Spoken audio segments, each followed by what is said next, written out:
Thank you for tuning into Haima's Mahina ʻŌlelo Hawai'i series. Every day we share a Hawaiian word or phrase of the day to celebrate Hawaiian Language Month. What's in your go bag? Today's Hawaiian phrase of the day is Palapala pili kino, which means identification papers. Keeping copies of identification in your go bag is essential during a disaster.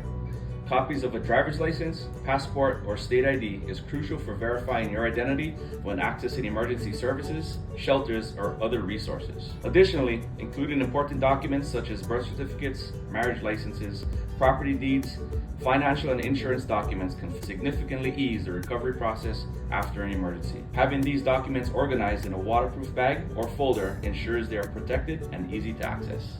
Haima's phrase of the day is Palapala pili kino.